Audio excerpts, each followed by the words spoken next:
Hi friends, welcome back to our channel.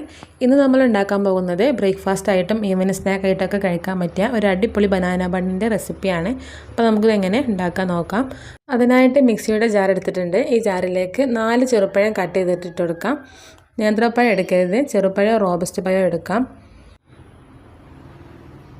ഇനി ഇതിലേക്ക് 1 teaspoon പഞ്ചസാര ചേർത്ത് കൊടുക്കാം. ഇനി നമുക്ക് ഇതിലേക്ക് അധികം പുളിയില്ലാത്ത തൈരാണ് ചേർത്ത് കൊടുക്കുന്നത്. 1 ടേബിൾ സ്പൂൺ അളവിൽ തൈര് ചേർത്ത് കൊടുക്കാം. ഇതൊന്ന് അടിച്ചെടുത്തിട്ട് വരണം, വെള്ളമൊന്നും ചേർക്കേണ്ട ആവശ്യമില്ല.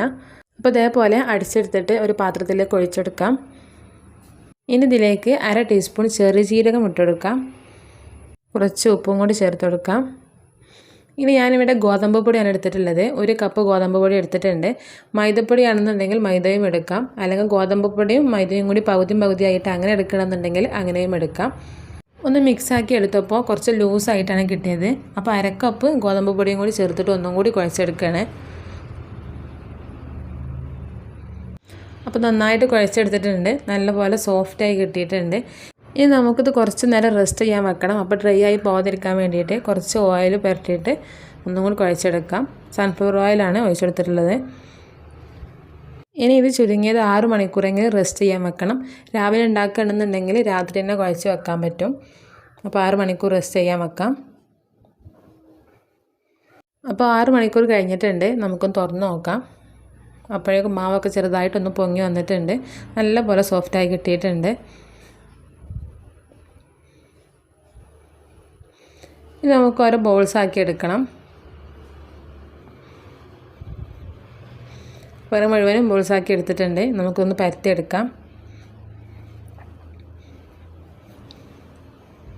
വലിയ വലിപ്പത്തിലായിട്ട് പരത്തിയെടുക്കണ്ട, ചെറിയൊരു പപ്പടത്തിൻ്റെയൊക്കെ വലിപ്പത്തിൽ പരത്തിയെടുത്താൽ മതി. കുറച്ച് തിക്കായിട്ടാണ് കിട്ടേണ്ടത്, കട്ടിയില്ലാതെ പരത്തരുത്. കുറച്ച് കട്ടിയിലായിട്ട് തന്നെ പരത്തിയെടുക്കുക, അപ്പോഴേ പൊങ്ങി വരുള്ളൂ. ഇനി നമുക്ക് ചട്ടി അടുപ്പത്ത് വെച്ചിട്ട് ചട്ടിയിലെ എണ്ണ നല്ലപോലെ ചൂടായതിന് ശേഷം ഓരോന്നായിട്ട് ഇട്ടെടുക്കാം. ഇതാ പെട്ടെന്ന് തന്നെ പൊങ്ങി വരും. മീഡിയം ഫ്ലെയിമിൽ വെച്ചിട്ട് കുക്ക് ചെയ്തെടുക്കാം.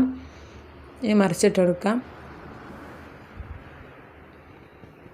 അപ്പോൾ 2 ഭാഗവും സെറ്റായി കിട്ടിയിട്ടുണ്ട്. ഇനി എടുക്കാം, അടുത്തത് ഇട്ടെടുക്കാം. പെട്ടെന്ന് തന്നെ പൊങ്ങി വരും. നമ്മൾ ഇത്ര നേരം റെസ്റ്റ് ചെയ്യാൻ വെച്ചതുകൊണ്ടാണ് പെട്ടെന്ന് തന്നെ പൊങ്ങി വരുന്നത്.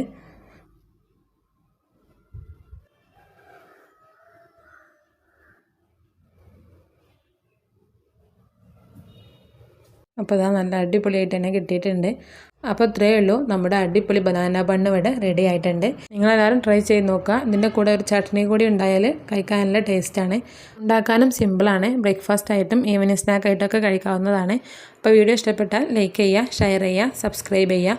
അടുത്ത വീഡിയോയുമായി വീണ്ടും കാണാം. താങ്ക്